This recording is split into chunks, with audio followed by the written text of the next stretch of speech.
0.7 miles according to the sat-nav directions, and I've just driven down from Yorkshire. I'm in Somerset, not very far from, well, I've passed through Bristol and various other places, and I'm now on the lookout for a white house. It's where Tim Sanders lives, and the reason why I'm here, obviously to meet up with Tim. Tomorrow we're heading to France together and we're going cycling. We're going to spend the next couple of weeks cycling la Vélo Francette. The weather's turned a little bit. I've got to turn left here, and I'm assuming I will see the White House. It says construction traffic. Perhaps he's building an extension.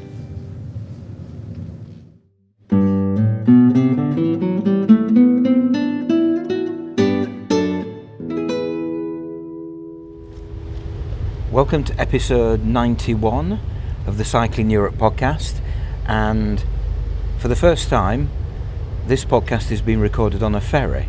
I'm on a ferry in the middle of the English Channel, and I'm with Tim Sanders. Now, Tim Sanders has appeared on quite a few episodes of the podcast in the past. He's quite an experienced cycle tourer, so welcome to the podcast, Tim. Thank you very much.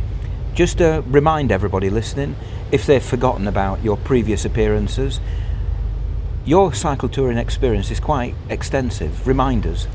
Yes, it's probably not as extensive as some, but I've generally managed to cycle tour most years, and it's either been in Europe. I've managed a longish tour in Chile at the end of 2019, but most trips have been in Europe. I'm based in the southwest of the country, so in Somerset, so it's relatively straightforward and quite easy to get a ferry from Portsmouth or Plymouth or Poole, as we did today from Poole. A trip in France is very simple to do. Yeah, and we are similar ages. I'm not going to say how old, but we are similar ages. We have similar experience in terms of cycle touring, but there is one difference, and that is that am I correct in thinking that most of your cycle touring has been on your own, but Yes. not all of it? Whereas me, all of my cycle touring has been by myself. Is that correct? That is correct, yeah. My first overseas cycle trip was at the end of my first year at Portsmouth Poly. I went with a friend called Jeff, who I shared a house with about 8 others, and we got a ferry from Portsmouth to Cherbourg, and over a week and a bit we cycled down the peninsula to Le Mont-Saint-Michel and then came back. And then many years later, my next trip with others, with friends I met from the Cycle Touring Festival, not long after the pandemic, 3 of us met at Open and then did some of the Outer Hebrides. Right. So now this is crucial to the episode and the next episode of the podcast. But before we talk about that, it's a bit ironic actually, because the last episode of the podcast I interviewed the journalist Steve Silk, who's written a book about cycling from London to the west coast of Wales, and half of it, until the Welsh border, he does by himself. And when he gets to the Welsh border, he meets up with some friends from Norwich and they cycle the rest of the way. And this is what I said in the last podcast about that transition from solo cyclist to cycling with friends. If I added up all the days I've spent cycle touring, it's probably, I don't know, I've never really thought about it, but you're probably talking 6 months-ish, something like that. And I think every single day has been by myself. Occasionally you meet somebody or bump into somebody and I'll cycle with them for half an hour. I did it once with a chap in Switzerland, actually, who was called Claude Butler, believe it or not, and he appears in Le Grand Tour. And that was nice for one day, but I'm glad it was just one day. Nothing to do with Claude, very nice chap. Everything to do with me, because I just like the idea of making all my own decisions, deciding which road I'm going to go down, where I'm going to stop, where I'm going to sit in a cafe for half an hour and do absolutely nothing.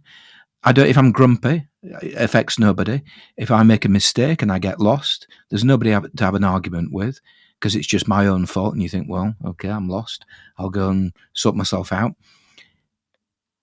That's what I do. It must have been, I'm not saying it was difficult, but the contrast for you between the two sections in England and then in Wales, where basically you suddenly had to start taking into consideration what other people wanted. And wasn't that a bit of a challenge, bearing in mind you had to do all this research and you were writing the book and, you had your route to go on? Did you have some kind of unwritten agreement before you set off or before you met these friends as to how it was going to work? Right, back to the ferry, and I'm back with Tim. Now, ironically, within a few days of me recording that interview with Steve Silk, I noticed that I think I asked you if you got any plans for the summer, and you said Scotland perhaps, or Ireland perhaps, or northern France. Yeah. And to be honest, I wasn't that enamoured by going to Scotland again. I went to Scotland, as did you, last year, on different separate trips, up to the Orkneys and Shetland, Shetland in your case, both in my case, and it was kind of cold and wet, and I do like to alternate being somewhere warm with being somewhere hot. Somewhere cold with somewhere that's a bit warmer, and likewise with Ireland, it's not guaranteed that it's going to be reasonable weather. No. So when you mentioned France, I'm thinking, France. Yeah. I wouldn't mind a trip to France, and I suggested to you, would you like a travelling companion? And you said yes, and it was from there that we actually organised this trip. But it is going to be an interesting trip for me, because I've never cycled with anybody over a longer period before. So what's your initial reaction to listening to what I said there? I don't have a huge reaction, but I guess the things that come to mind are, we've both done a lot of cycle touring. It's interesting that we haven't organised it in the sense of we've just got one lot of cooking equipment. We've both got kit that we would normally have on a solo tour. We'll hold that thought. Yeah. We'll come to that in a few minutes. But are you recoiling in horror, thinking, "Oh my God, I'm on a ferry with a man who has just admitted that"? We've known each other many years, and as you say, we've got similar ideas on many things. I would normally have done a holiday in May. I don't need to have holidays in the school holidays, but through various circumstances, May, June and July weren't so convenient, so that kind of left August. But I would normally avoid school holidays because, well, it can get busy, but I'm expecting in the middle of France it will be relatively quiet. But you didn't recoil in horror. In fact, your response when I suggested if I could come with you was quite quick, and you said, "Yeah, why not?" I think some time ago, when you were doing the Grand Tour, we did see if we would overlap at some point, because I was in northern France not that many weeks before you then embarked on the tour. Yeah, that's right, because I used some of your campsite recommendations. Yeah, absolutely. Yeah, and I think that there were certainly some sites you went to, and then the one at Gorek that is a really lovely site and very pro cycling. So we have collaborated before, but not at the same place at the same time. It's kind of been a bit delayed, and actually that was a similar thing last year with Shetland, because you'd been there in May, I think, and I went in August. So there was an element of collaboration, but just not at the same time in the same place. Which brings us to what we're going to be doing over the next fortnight. Obviously, Tim's just mentioned we're on our way to France. We're going to be cycling a route called La Vélo Francette. Now, Tim's an engineer and I'm a French teacher. And Tim, have you got much experience of using AI? None. Well, I've started using it in my job. I suppose it's different because basically, if it mucks up a bit of French, the consequences of that are a bit less than if you're mending helicopters or building helicopters and AI mucks up the engineering, because you could be in big trouble. But I'm a bit of a convert to AI, and that after you agreed to do this cycle tour, I thought, well, somebody must have written a checklist of things that you've got to talk about. And I thought, well, actually, how about AI? AI could probably come up with a checklist. So I typed into GPT, can you give some advice to an experienced cycle tourist who's only ever cycled by himself, who is going to be cycling with a friend for the first time, as two people on a cycle trip? And lo and behold, it came up with a checklist. Now, here is our checklist.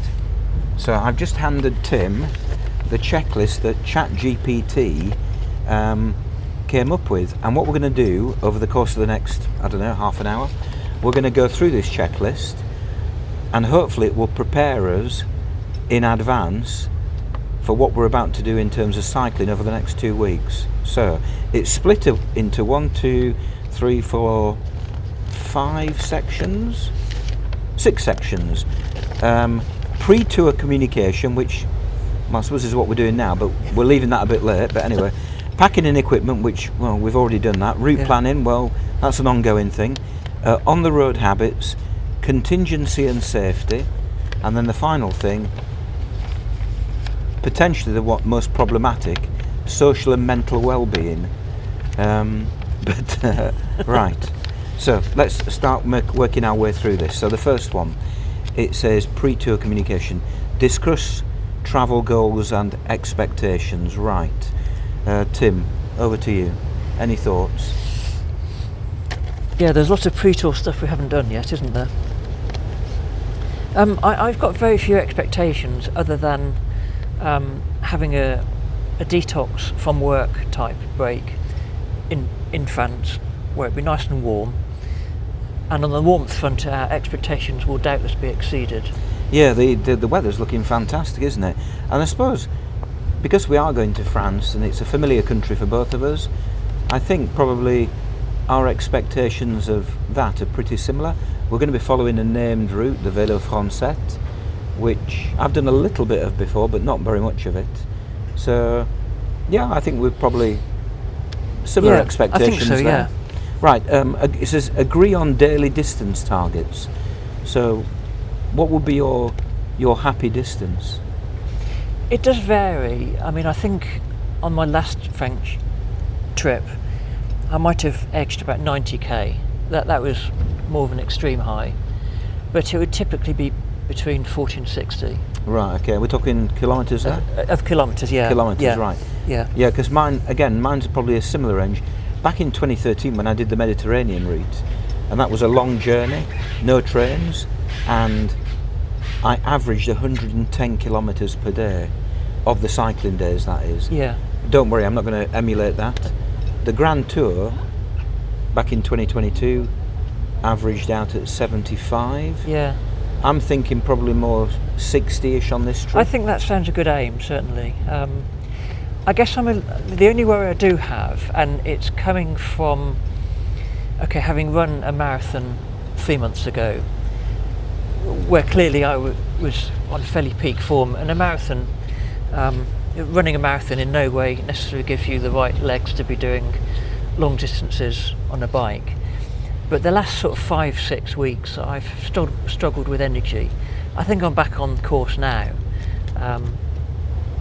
But I guess the worry I do have is whether doing Cherbourg to Ouistreham, then Ouistreham onwards. Yeah, I think we'll come to that in a few minutes. Yeah. But I think we know each other well enough to know. Actually, I'm struggling a little bit. Yeah. Because the route that we're taking it starts in Ouistreham on the north coast. It finishes in La Rochelle, but it goes inland. Yeah. It doesn't follow the coast. And am I right in thinking 610 kilometres? 650, 610-ish in that sort of order. So something just over 600. On the Vélo Francette. So 10 days of cycling would get us of cycling 60 kilometres. Yeah. With a few caveats, but we'll come back to that in a second. Right, next one. Accommodation preferences. I would typically on a tour camp. I mean, on the Shetland trip, with the exception of the first 2 days in Lerwick, in an Airbnb, it was all camping. On my last French trip, where I went from Nantes along the Loire up to Saint-Malo, up to Paris, and then training out to Le Mans. Yeah, that was solely camping. Yeah, my preference is always to camp. Yeah. I'd like to think that even if I was a millionaire, my preference would be to camp, because I just like camping. Yeah. On the trips I've done, if there's somewhere I wish to see, I probably would hotel it. Largely, I know everything's safe.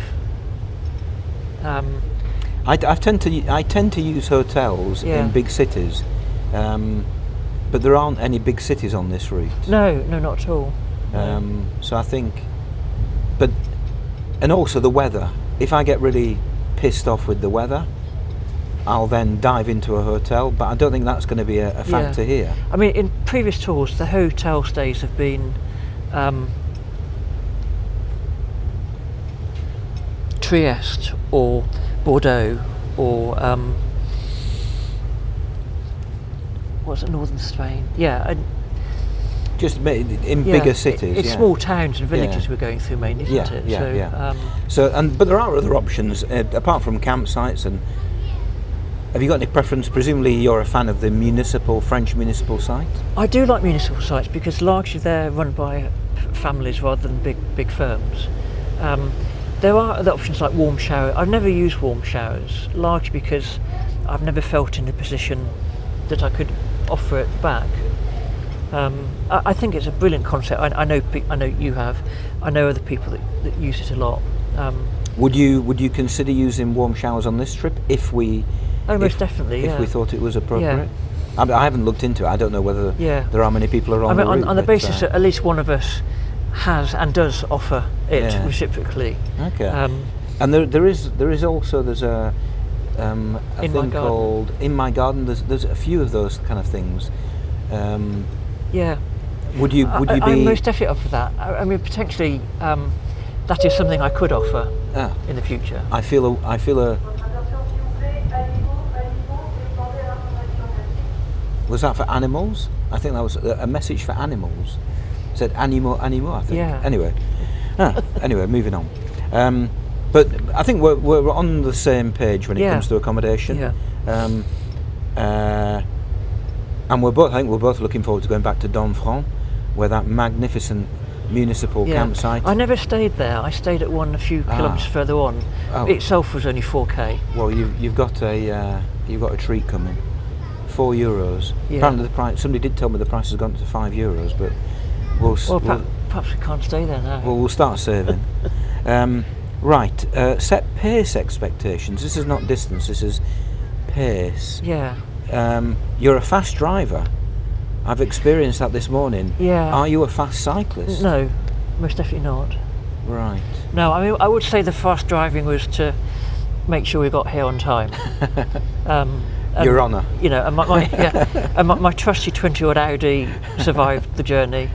So, how many kilometres? It's difficult to say because it depends where you're cycling and conditions like the weather. But if you say set off at, let's say, 9 o'clock in the morning, how many kilometres would you be expecting to have done by, say, midday?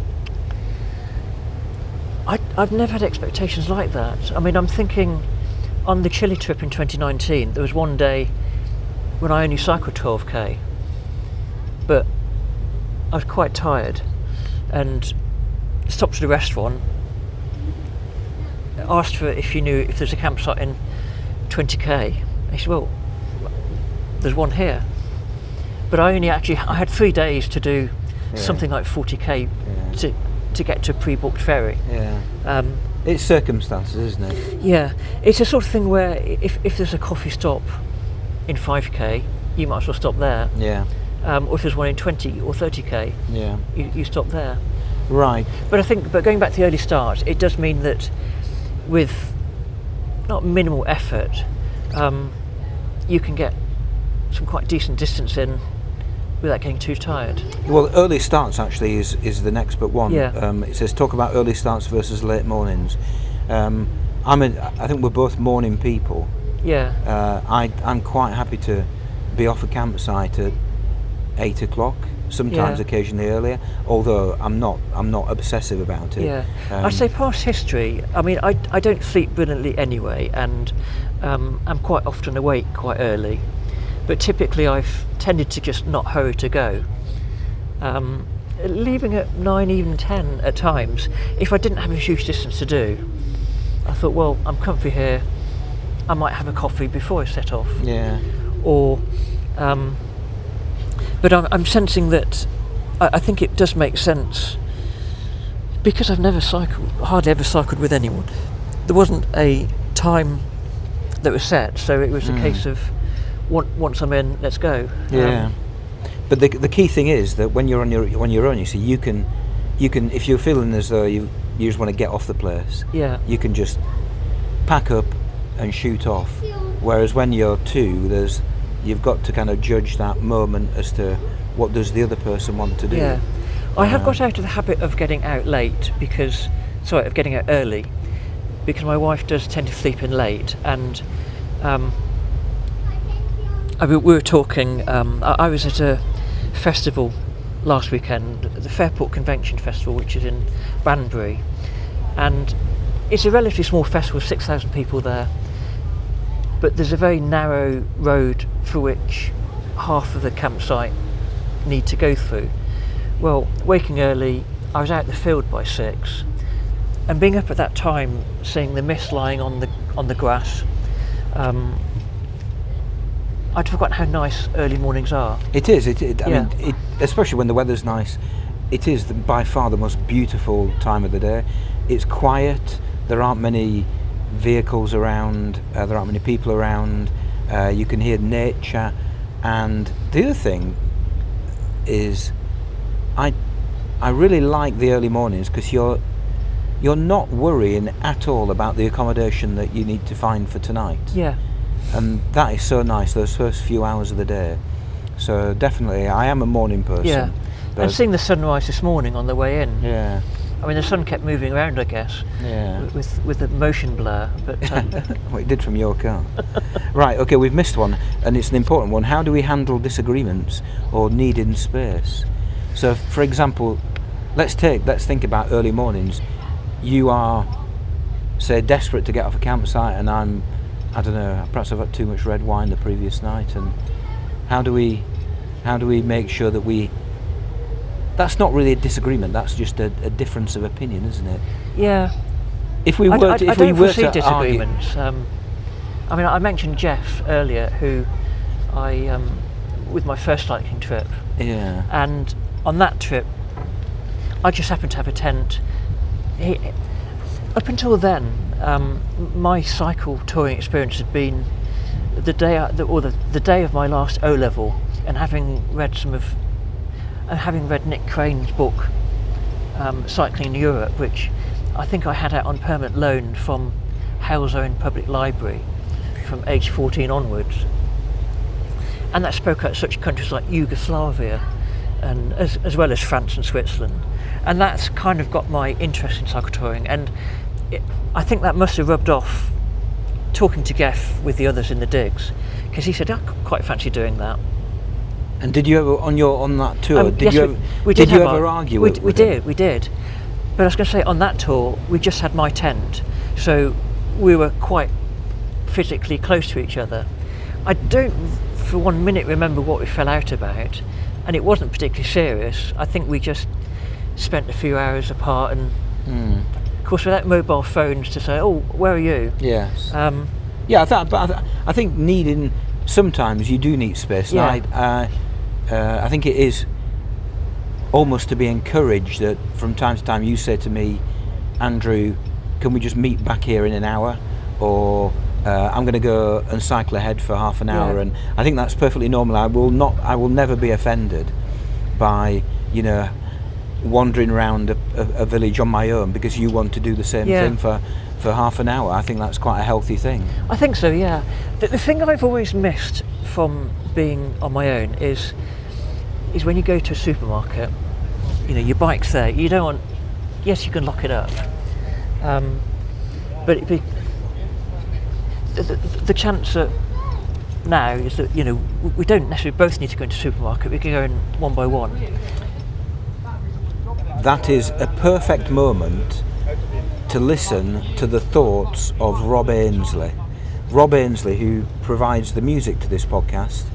I asked him, because he's a very experienced cycle tourer, he does it by himself sometimes, but occasionally, quite a lot of the time, he does it with other people. He's got various friends that he does it with.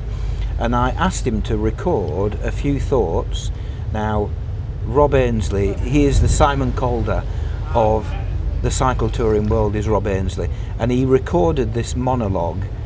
He was no doubt heading off in some exotic direction, but he recorded it in the middle of York Station, which is why you've got York Station in the background. So have a listen to what Rob Ainsley has said. So, travelling by yourself versus travelling with someone else, it's possibly the fundamental question about any bike tour. Are you going to go it alone, or are you going to do it with company? And I think we can sort of rule out travelling in 3s or 4s or 5s. That's more travelling in a group, and that's a different thing. What we're talking about is the 1 versus 2. Are you by yourself, or are you going to go along with somebody? Certainly, having 2 people solves all sorts of practical problems. And from a practical point of view, I think it's always easier when there's 2 of you. Things like getting cheaper accommodation. It's a lot easier to get a twin room or a double room than it is a single room, particularly on a budget. You can spread the loads. One person can take the tent, the other person the camping equipment, and the cooking equipment, all that kind of stuff. Food will be cheaper. 2 can eat as cheaply as 1.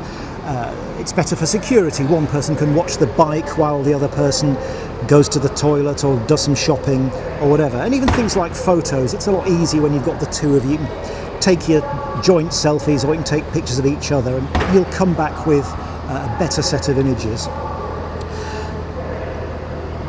But practicalities that's not just what cycle touring is about.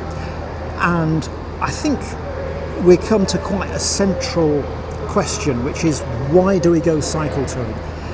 And it's something the media often gets wrong. Of course, cycle touring is about the sights and the sounds and the culture and the food and the drink and the mountain passes and everything. But it's about more than that. It's about a higher level than that. And cycle touring is about freedom, it's about flexibility and control.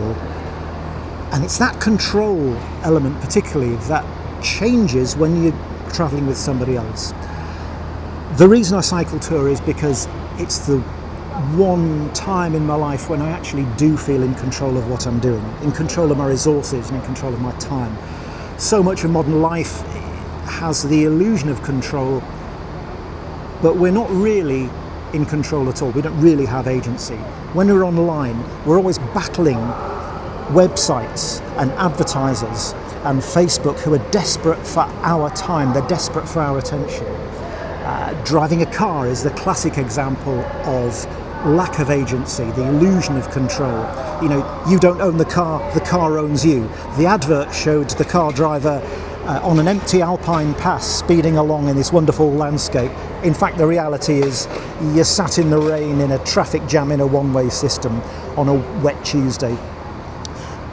You don't own the car owns you, all that kind of thing. But on a bike, that's when I feel I can actually go at my own pace, go where I like, stop when I like. And that's inevitably compromised when there's 2 of you. Everything becomes a negotiation. And sure, having the company can have lots of benefits as well. The other person might notice things that you haven't noticed. Oh, look, there's a kingfisher over there, or look, there's that really cool cafe, let's stop there. It can be a morale booster. You can pool your expertise and your skills. Languages, for example, if you've got a language they haven't, and vice versa.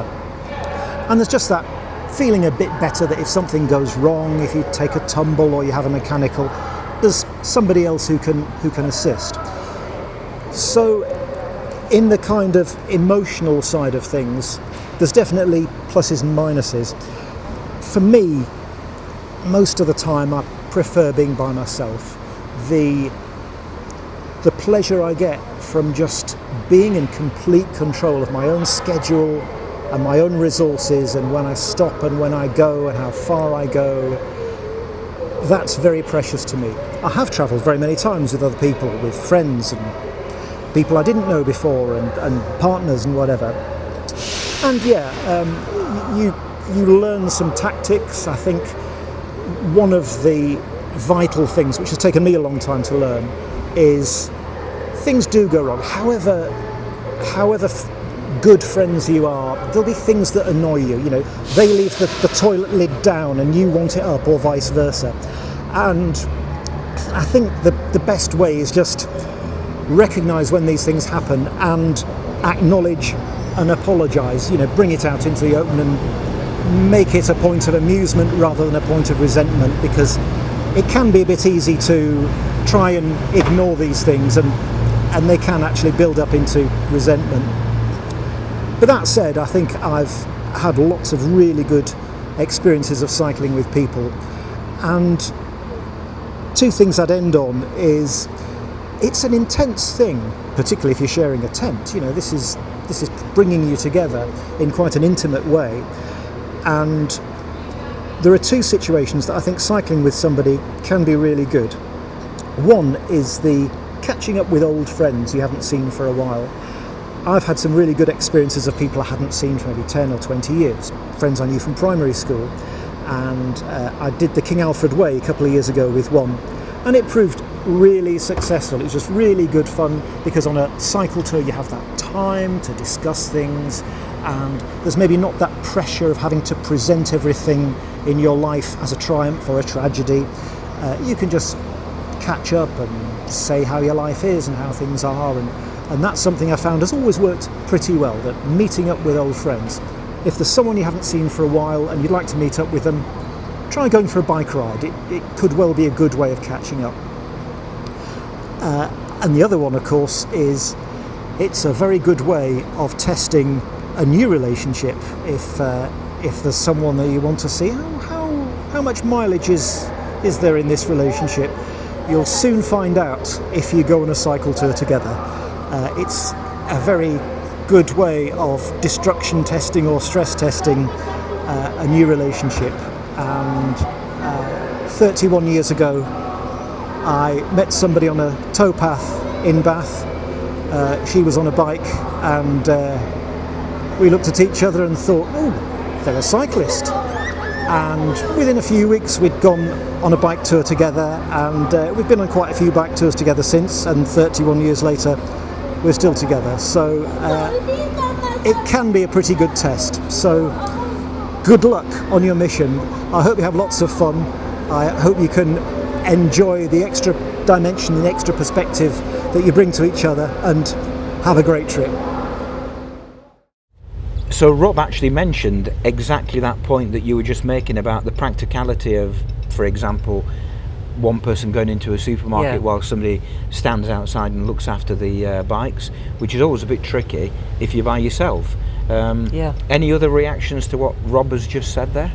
The fact that the whole dynamics change, and that, you know, when you're on your own, you only have to answer to yourself, and you think, oh, I'll go left, and you might not even need to indicate. You just head off left, and off you go.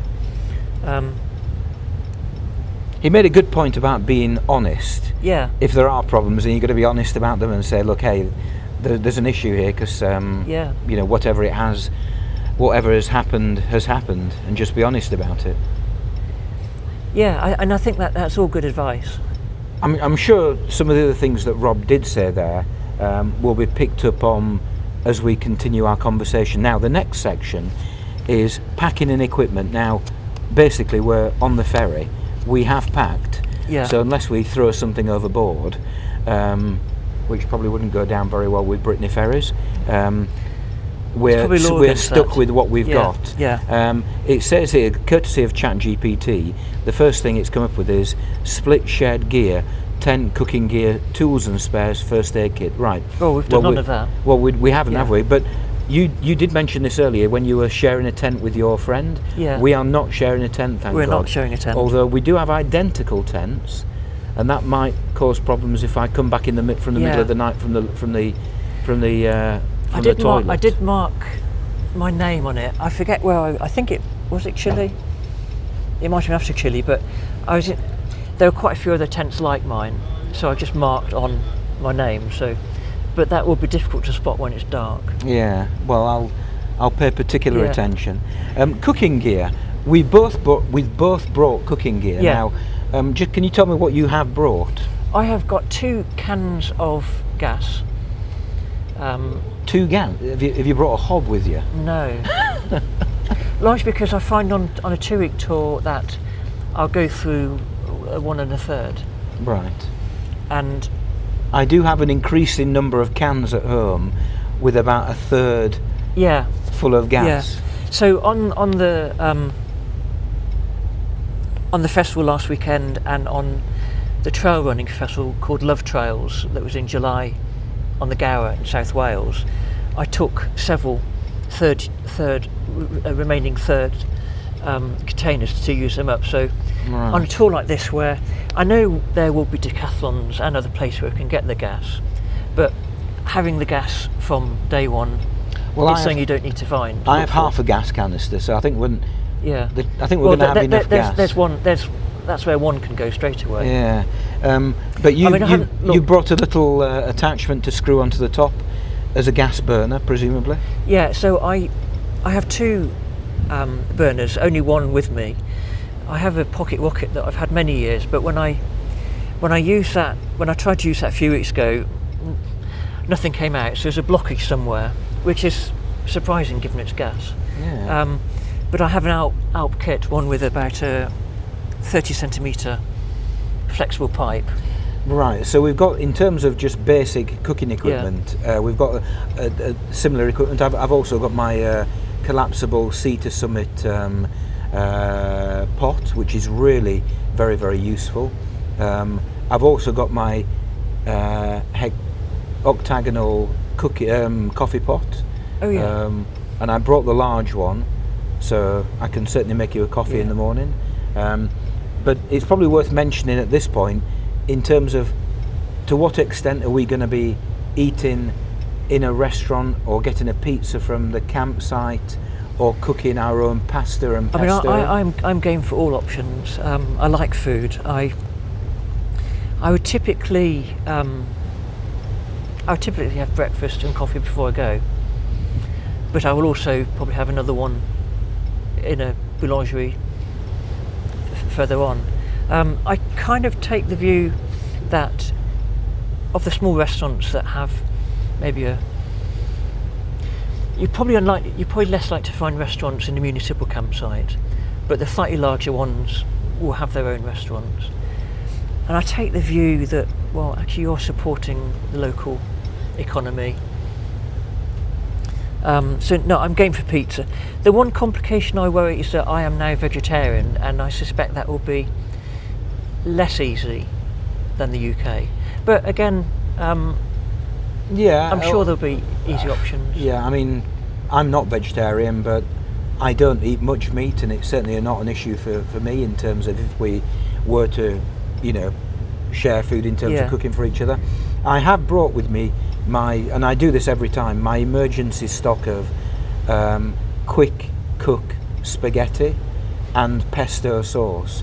I say emergency, it's not always emergency, it's that emergency can sometimes be because I'm just so ravenous. Yeah. If it's been a really long day and I think, God, I need carbohydrates, and I cook that and it just hits the spot. Yeah. But sometimes, probably more often than I'd like to think is appropriate, I will just buy a baguette, a bit of cheese, some ham, and that will be my main meal for the evening. How do you feel about that? Yeah, I mean, apart from the ham, that would typically be that wouldn't be untypical of a lunch. Cheese. Yeah. Well, there are plenty of cheeses in France. Absolutely, there's no shortage of cheese in France. Well, that was de Gaulle's famous quote, wasn't it? How the heck are you supposed to run a country when there's a a cheese for it every day of the year, I think he said. Something along those lines. The tools and spares actually we're not obviously, we're obviously cycling different bikes. Yeah. And is there any commonality between any spares that we might have? I've got quite thick tyres. I think yours are a bit thinner. Yeah. So the inner tubes are probably... the tool I have that you won't have because you don't need it is a S&S coupling wrench. Is that for the... Because the bike was split into two. Oh, of course, yes. Yeah. And although I won't be splitting the bike, I will periodically make sure the nuts are still tight. Yeah, I mean, you're an engineer. I'm a French teacher, so if they, I hope you don't mind me subcontracting any mechanical problems on my bike to you. I'm sure I can manage that. I mean, I've got spoke key. I built both wheels on that bike. In fact, I bought that bike frame on eBay. Just to clarify, can you tell people what bike you're... Yeah, so I have a Surly Troll, which I bought in 2015 on eBay. Just a frame. I then built it up. I did have to change the inner tube on my new bike at home a few weeks ago, and I'm still showing the scars on my fingers. Say yes or no. Navigation tools? Yes. Yes. Phone and charge power bank? Yes. Water capacity? I have 2 Cycle Touring Festival bottles. And I have 2 identical, even the colours are the same, aren't Goodness they? me. Basic repair knowledge, no. Yeah. Right, okay. Check bike compatibility. Well, we've already discussed that. Right, route planning. Now, we're following the Vélo Francette. So actually the route itself is planned. We just need to follow the signs if we can find them. And you've got a GPS track of the route on your phone, I think? Yes, yeah. Now, we do have this problem that our ferry is arriving in Cherbourg and the route starts in Weestrum, and they're about 100 kilometres at least away from each other.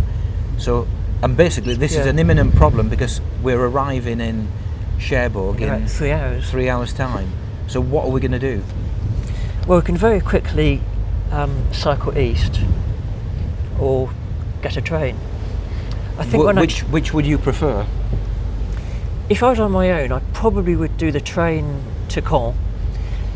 I probably wouldn't then backtrack to Weestrum, if only because on my last French, it wasn't the French trip, but on the way back from the Paranzana Trail and the Munich to Venice, the Venice to Munich Trail, the last train in France took me to Caen, and so I've cycled from Caen to Weestrum before. Okay. It's getting very windy on this ferry. Is. I hope we can still be heard. Yeah. I think they must have changed direction. How about, because I was looking at this earlier, when I went to charge my things, how about we get the train from Cherbourg to Bayeux, which is not far from Caen. And then follow the coast. And then go to the coast. Bayeux is just south of Arromanches. Yeah. Have you been to Arromanches? It's very popular with people who visit the area for the World War II. I've not been there, no. Landing beaches. There are some campsites in that area by the looks of it, and we could camp there tonight, and then tomorrow cycle a little bit down the coast as far as Weestrum, and pick up the route from the start. That sounds like a cunning plan. Right. Okay. Well, in that case, what we'll do is we'll definitely catch the train. There is a train at, I think it said 3:15, which kind of fits in okay. I think when I looked, there were trains almost every hour. Okay. Well, when we finish this conversation, we'll try and sort that out in detail. But that sounds like a plan. Right. Identify known food resupply points. It's France. Yeah. Should we move on? I think so. I mean, I'd add on the navigation front, with the OSM and app, that has supermarkets, shops, all your amenities, campsites listed. So we won't have to, I don't think, and as you say, this is France. Okay, the small villages may not have shops anymore, but some will. Save emergency contacts and exit points. Does that refer to... I'm not sure. Well, I guess what you don't have is my wife's phone number. No. And I don't have any numbers of your family members. No, we should perhaps... Yeah. Although on my lock screen, in fact I need to change it back, on my lock screen on the phone is my ICE, my emergency contact number. But we will do that. Right, choose a route style, it says here. Again, because we're following a route. I'm having followed quite a few of these named French routes. Yeah. They are predominantly off-road and they are very scenic, so I think that's kind of been done for us. Yeah. Right, this is a biggie though. Decide how to navigate. One leader, alternating or shared? I actually have no preference. I think we'll work that one out as we go along. Yeah, I think we're going to be following signs. Yeah. I do have a pet hate, however. And I did experience this recently when I went on a ride with a very good friend, but he kept telling me where to go in terms of turning left and right, and I was thinking, shut up, I can see the sign, I don't need to be... So that might be if I give you a glare. Yeah. Well, I mean, I think I've just picked up quite a useful cue from that last from the last few minutes. Yeah, it is getting very, very windy on this ferry. I think what we need to do is we need to find. In fact, it's getting quite misty as well. Are we approaching a storm? I don't know. Yeah, the heat wave has just finished. We're gonna go and find somewhere else to continue this conversation.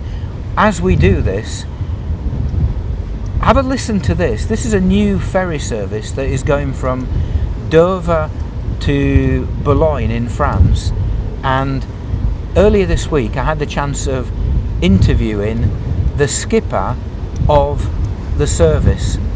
So while we go and find a more amenable place to sit and not freeze, have a listen to this chap talking about how you could potentially travel from Dover to Boulogne with your bike on a very different kind of ferry. Hi, my name's Andrew Simons. I'm the founder of Saillink. Now, Saillink is a new service, basically ferrying people across the channel, and I've heard about it a few times. I think I heard about it on social media, and then a couple of weeks ago somebody called Helen Rivers, who's one of your customers, she emailed me. This is what she said: it was a fantastic experience. As soon as we arrived at the quay, our bikes were lifted on board by the young fit crew and stored safely in the spacious cabin out of reach of salt spray. We were offered tea, coffee and snacks. The border officials came on board to check passports, all very informal and good-humoured. The crew explained what was going on and involved the passengers in the sailing. It took 4 hours to Dover Marina, where, again, border control was quick and easy. There were 5 other passengers on our crossing, 2 of whom were cyclists. Everyone was very friendly. Superb! Exclamation mark. So she's a real fan. Sounds like a normal passenger, that, Andrew. Where did this idea come from? Just my own experiences and needs, really, because I started out as a boat builder and doing a bit of sailing, and at some point I moved to the continent, and because of English, of course, trying to get back and forth between the two, and trying out every method of doing it, and thinking of why is it not possible just to sail across, have a nice time, and instead of having to use, either the vehicle ferries when you're not going with a car, or if you don't want necessarily to go between Paris and London on a train. So it was just sort of thinking, hang on, there's something missing here. If I feel there's something missing, then maybe others do too. Something designed for foot passengers and cyclists just travelling coast to coast. And are you a cyclist? Oh yeah. But of course. But I also use the Eurostar when I need to. I like to travel by train, and then sometimes I like to take my bike, and then so that I've got the mobility when I get to my destination, and I don't have to go and look for a bike. I've got my own little folding bike, and just allows you that freedom at your destinations, or just to get to the station in the first place. And then of course you get to the coast by train, but you've got to link that up with somehow getting across the channel, if that's what you want to do. So again, linking up trains, cycle routes, that sort of thing. So I thought, there's surely a better way of doing this. And when you first came up with the idea, did you have in your mind pedestrians or cyclists more? Pedestrians or cyclists? Just both. Thinking, it's. I mean, you can easily get bikes on a small boat. So, both. But then gradually they realise, well, actually, it's the cyclists who have the least options, because they can only go with the vehicle ferry, really. So I thought, well, that's certainly a good market to go for. Lots of cycle tourers nowadays. And so, that will surely fit to their travel ideas, that there's looking for a bit of adventure, not just trying to get A to B. So what are the logistics of doing this? Obviously, most people will probably have travelled from Dover to Calais in the traditional way, in the ferries. If I arrive with my bike in Dover, would I go down to the normal ferry area, or are you somewhere else in Dover Harbour? Yeah, so the whole thing with this is I wanted to connect towns and not out of town ferry terminals, big infrastructure, not made for cyclists and foot passengers. So yes, the idea was really to go between towns, and by taking only a maximum of 12 passengers, we can use the marinas or the smaller port facilities. And so that's what we do. We go from Dover Marina, which is it's quite close to. It's just a short walk from the town. It's 20 minutes from the station, and boarding is quick and easy, like Helen was saying. And the Dover Straits, it's famous for being one of the busiest, if not the busiest, maritime routes in the world, I think. Is it actually quite tricky, your small craft kind of weaving a way across the channel? There's plenty of space. There are a lot of ships going, but it is a big patch of water, really. The ships are relatively small on that, so there's plenty of space between them. Sometimes, we have to wait, or we just go around the back of them as they're going across our bows, and or we may have to just hold off as 2 or 3 go past. That's very rare, really, though. But they can be quite close together sometimes. Yeah, and I suppose that's all part of the experience, isn't it? Seeing these big ships relatively close up as you cross over to the continent. Yeah, it is certainly an aspect to it. I'd rather see dolphins, but we see quite a lot of ships, yeah. How many times do you sail across per day, per week? What's the timetable? At the moment, it's a bit sort of, it differs week to week. It's because we're quite a bit of a restricted operation at the moment. I'm the only skipper, and then doing the business as well on my days when I'm not skippering. And it's just, we're just setting this business up. We've only been going since April, so we're still finding our feet and getting ourselves really habitualized into the procedures. And so we go, well, this week, for example, we're going to go this afternoon, and then we're going to come back tomorrow and go again back tomorrow to France. And then we're coming back on Saturday, so that's 4 crossings in 3 days, and then the next crossing is not till next Friday. So we generally focus them around the weekends, because I think that's when people want to travel. So at the moment it's sort of 3 days a week, 3-4 days a week. And has it proved quite popular? It's proving more and more popular as more and more people get to know about it. So we've just got one passenger coming on board right now. I'm just going to introduce myself, say hello. Hello there. Hiya. Andrew. Ian. Hi, Ian. Come in and sit down. Is Ian with his bike? No, Ian is not with his bike today. Ian is looking like it's going for a small night or weekend just in Boulogne. Right, okay. And I'm just interested, how did Ian hear about your service? I shall ask him, how did you hear about this, Ian, if you don't mind me asking? Something popped up on my laptop, whether it was an advert or just a news item. Okay. I can't Something from MSN or something like that, or something like, okay. Yeah, I just happened to spot it on the laptop. Sounds an interesting thing to do. Okay, good. So really randomly out of the ether a bit there. Yeah. Oh, yeah, it was. Yeah. And what's the plan for the future? Can you continue into the winter, for example, or is it just a summer service that you're going to be running? I'm planning that it's just a seasonal service operating for the period of British summertime, basically. So end of March to end of October. And I think the winter is just not, basically, well, I don't want to sail in the winter. I don't know what everybody else does. There are nice days, but it's getting them, and then you're planning for them, which you can't really. And the boat takes a hammering, and we need the time to plan for next season and get the boat back in shape, do some improvements. And can you envisage a day in the future where perhaps it's not just Dover to Boulogne, that perhaps you go to, ferry ports further down the coast? Absolutely. I think what we're demonstrating with this and finding, making our experiences in, is basically just traversing the channel by wind or wind supported by motor when things are not suitable, but predominantly wind. And that of course can be extended to longer routes. The geography of the English Channel is, when we're not operating here, Dover-Boulogne, then going any further west, it's immediately quite a bit longer. And so then it's the question, what do we offer and what do passengers want on a longer crossing? What do they need?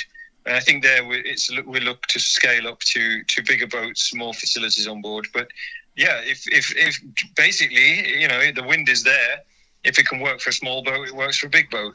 And what it's also demonstrating is that all of those cross-channel ferries that are operating now could have some form of wind assist propulsion. Those technologies are no longer pie in the sky.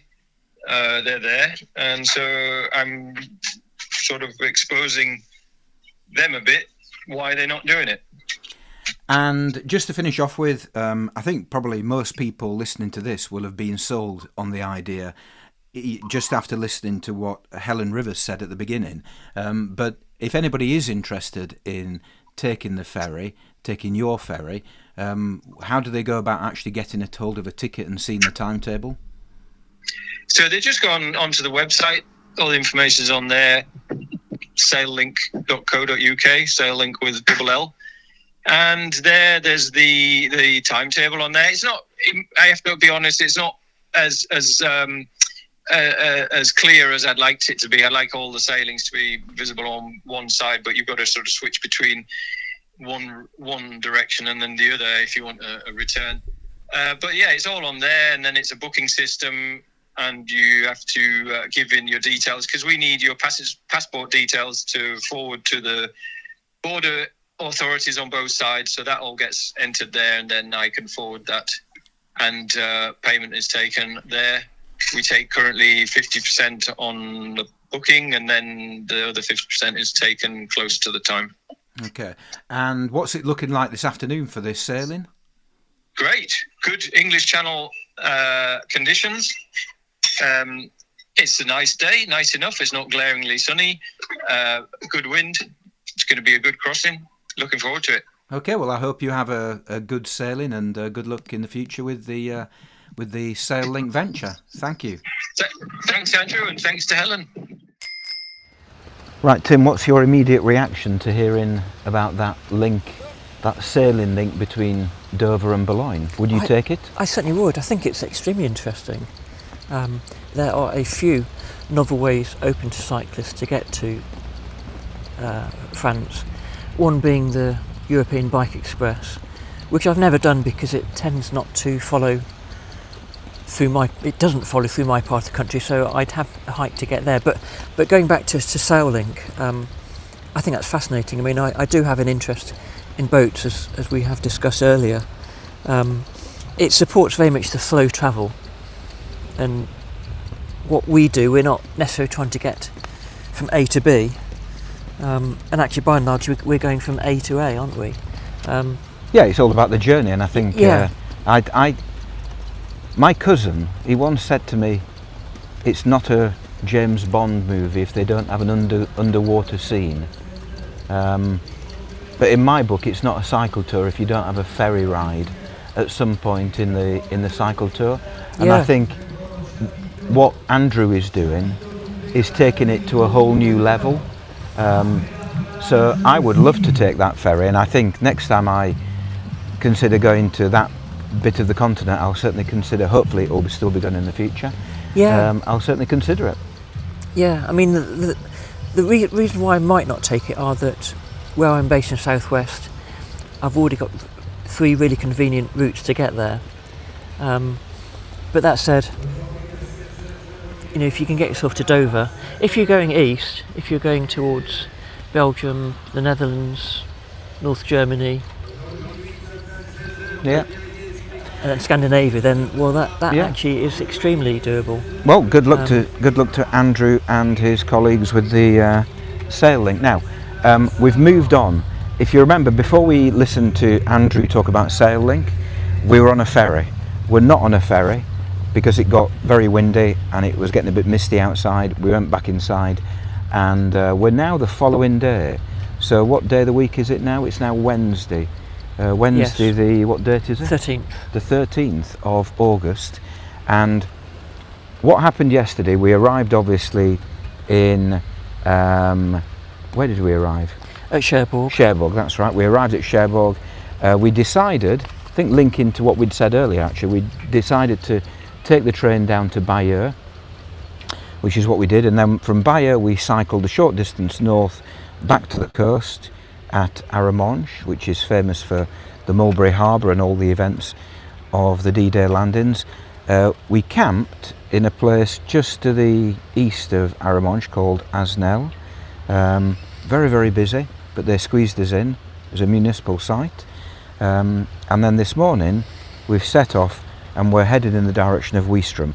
And it's when we get to Ouistreham that we'll pick up the route of the Vélo Francette, which is going to be the topic of the next episode of this podcast. But remember, this episode is always trying to figure out whether, well, quite frankly, whether solo cycling or cycling with a friend is a good or a bad idea. And we have our checklist, and we're working through our checklist, and we're going to finish going through it. I think we got as far as on-road habits. Yeah. Right, so we've got various things here. Let's quickly whip through them.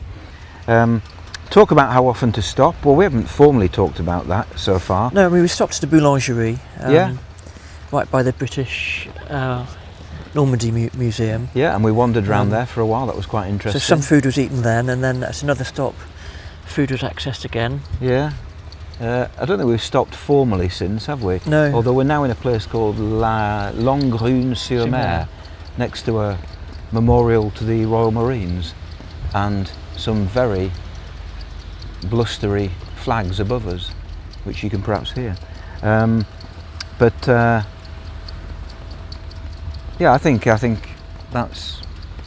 I don't think we need to have a formal agreement regarding that.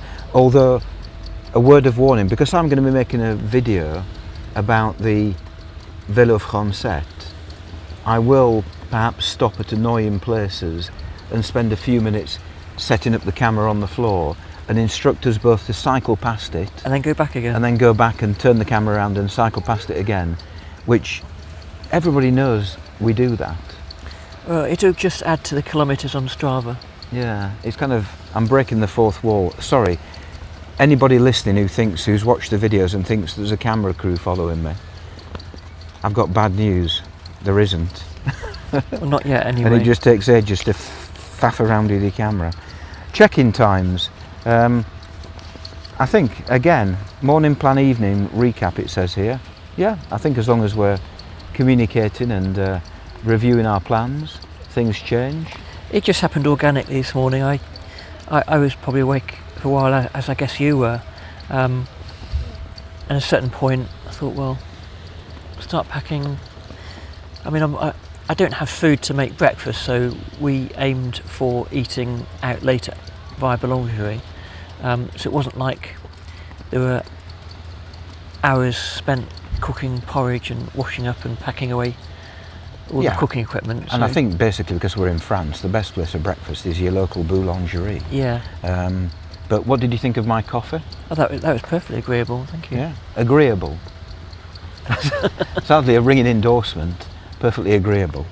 Well, I mean, that's sort of a Bill Baileyism in that that's high praise. All right, okay. Fair enough. Well, you'll hopefully be getting a coffee every morning between now and La Rochelle. Respect different energy levels. Now, you got connected to this potentially. You got a bad back. Yeah. Yes, on the train, I leant over my bike, holding nothing, and all of a sudden, I had a sharp pain which I wasn't aware, was not planned or anything. So I'm taking that a bit carefully. I suspect it may have been slightly overdoing it on a workout a few days before that's caught up. Yeah, well, you must say, it turns out that the body doesn't work quite as well as it used to in one's late 50s. Yeah, but you must say, if that becomes an issue, don't suffer through your pain. If we need to slow down or we need to stop for a while. I remember cycling in 2013, yes, and I was cycling at the Adriatic coast through Croatia, and I had massive problems with my lower back, and I spent several hours cumulatively lying on the concrete floor of bus shelters because they were wonderfully flat. And probably nice and cool. Yeah, they were cool as well, but that in the short term it kind of solved the problem. Yeah. Now, it's just getting off the bike that I found is hardest work.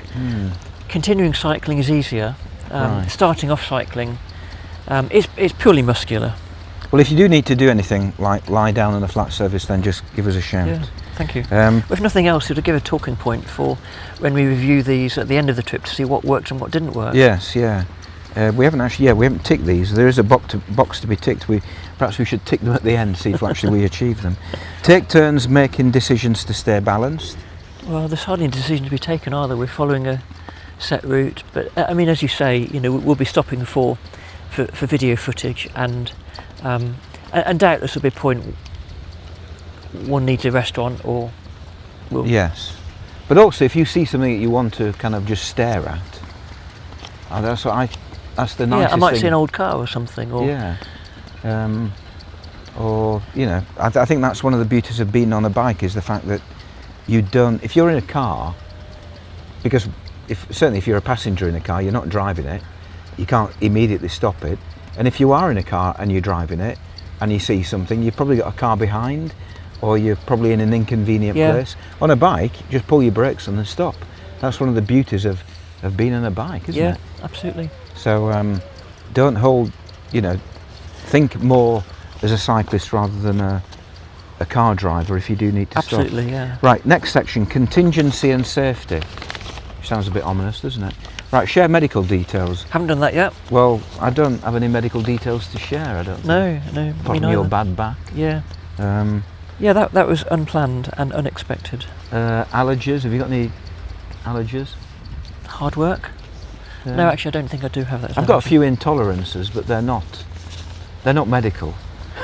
No way we're going there. Right, ice contacts. Now, my ice contact, if you go to my phone, which actually is just there, don't touch it now because it's recording, but if you go to my phone when it's locked and touch it, you'll see my ice contact, which is my brother. Perhaps you need to message me Louisa's phone number. I would normally, I didn't bring it with me, I would normally have my park run wristband, yeah, that's a good idea. On the basis that park runs are now not happening in France. Yes. I didn't bring that. Yeah, they're banned, aren't they? Yeah. Right, discuss money handling. Right. Well, we kind of did that automatically in that we knew roughly that either I was in credit by €10 or vice versa, and it all balanced itself out with what we did. It does, but we've got to be careful there because Yeah. it can get complicated. so far it's worked, and I think we're just on an even keel. Yeah. There are apps you can. I'm not suggesting we I do this. was about to say that. But you can Yeah. download an app, can't you? Yeah. Have you used that before? Never. I might look at that later. No, the point that it would have been useful to say that the dating years were long since gone by the time that app came about. But apparently these apps allow, one's called Splid, I think, and allow you to share your expenses. I might look into that later. Yeah. Right, have a backup plan if someone needs to stop early. Well, we don't really have a backup plan, but I'd say that because of where we are going, that backup plan will change from day to day. At the moment, we could cycle south and get a train back to Cherbourg and then go back that way, or further down there's routes from Caen, and then when we get to Loire. So a backup plan, if one needs to go home, would change from day to day. Yeah, the backup would be to take the train, and even if we run out of time. Yeah. When we get to, for example, that name I've forgotten the place of, just inland from Niort, you can definitely get a train from Niort down to La Rochelle, because I took it back in 2022. Yeah. So things like that, there are train options available if we need to pick My up time. driving licence is in the wallet, so there's always car rental, although we wouldn't talk about that on a bicycle podcast. Yeah, and also it'd have to be a big, I mean, you'd have to hire a people carrier or something to get the bikes on board. I've done that before and rented a car in California, but that was me on a solo trip on the California coast, getting towards the end of my available time. So I got a car back, went back to work, and then flew back the next day with that car. I think trains are a better option, but you never know. I'm not against the idea of you saying to me, Andrew, I need a day cycling by myself, or even half a day. I'll meet you in that town at that point, at that time, roughly, just to kind of, to give ourselves a bit of space. It's always an option, isn't it? Yeah. It can always be discussed. Right, the final section, social and mental well-being. Respect personal downtime needs. Now, this I think refers to not being in each other's company all the time. I think that is quite important. Now, we fortunately have different tents, and I think it might be important just to go off. I mean, for example, I'm going to be recording a podcast for the Vélo Francette, so there will be points where I said, this is not really downtime, or it might be for you, but I will say to you, I just need to go over there and record something. Yeah.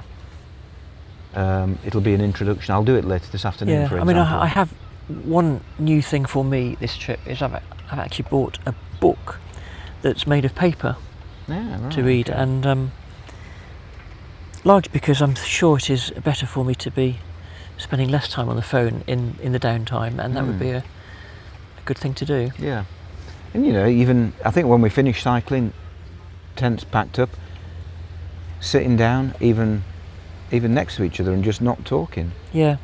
I mean, I think last night, in that obviously we started cycling relatively late because we got to the ferry, we then got to the train, so it was getting towards 5 o'clock-ish before we even started cycling.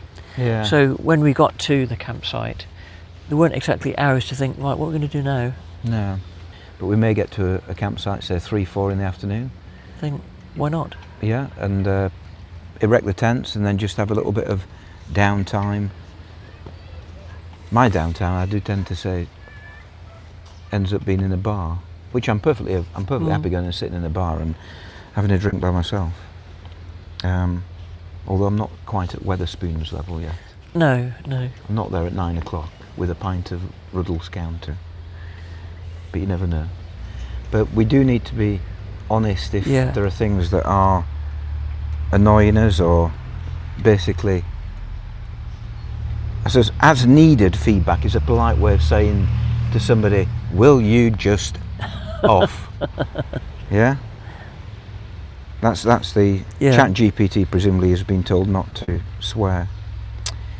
Right, here's an interesting one. Bring conversation starters or games for evenings. Well, that's certainly something that we do not have. You haven't brought a pack of cards or dominoes? I didn't know. I'm not a great game person. I did think of bringing a pack of. I do have some at home. I don't play regularly, but for many years, come to think of it. But and the French, the problem is if you buy a pack of cards in France, they're different. They don't have. I've forgotten what they don't have, but they don't have some of the. I can imagine they don't have kings and queens anymore. Well, it's at that end where I think they miss them out. So we might have to miss that. But I used to have a little book of conversation starters that I used to use at school for when we did something called philosophy for children, and they were just kind of things that would it be better to do this or to do that. But now we've got Google. We have. And ChatGPT. Right, the final one. Celebrate wins together, big climbs, rainy day conquered, etc. How do you celebrate? I normally celebrate having gone up a big hill by thinking, thank goodness that's over. Right, let's cycle down the other side now. It is nice to have. When I got to the top of the Furka Pass in 2022, I cracked open a massive block, not the ones that you buy in airports or ferry terminals, but a reasonably large block of Toblerone, and I've been saving it. I think I bought it a few days before, thinking I'm going to eat this at the top. Now we've got no Furka Pass. No, I mean, for instance, I probably wouldn't go and write a card. Congratulations, Andrew, for climbing that hill today. That might be going a bit far, I think.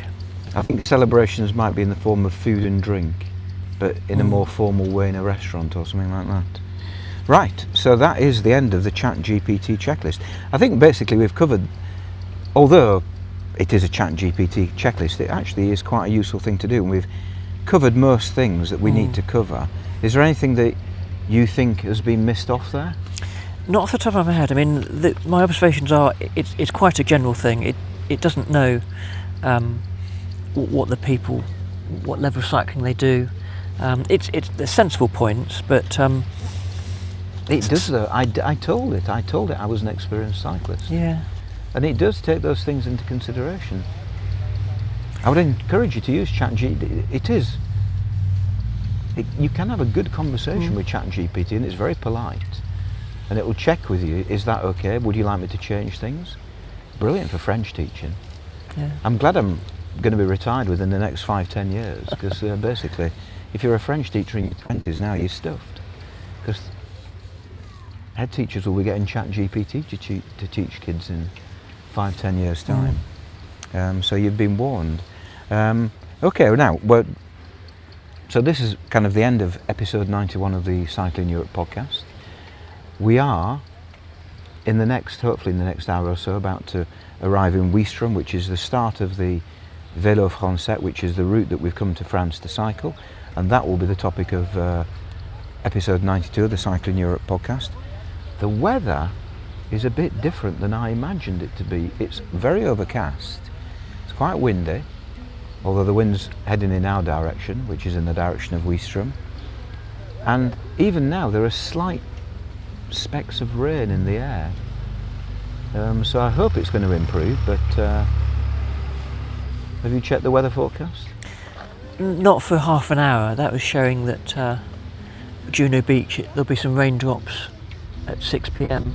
Right, well, when I checked back in Britain, it was basically blue skies for 2 weeks, but it's yet to materialise. But anyway, right, so thank you for listening. Remember, if you want to get in contact with the podcast, go to cyclingeurope.org/contact. If you would like to help support the podcast, cyclingeurope.org/support. Thank you to Rob Ainsley, not just for his contribution earlier, but for providing the music for this podcast.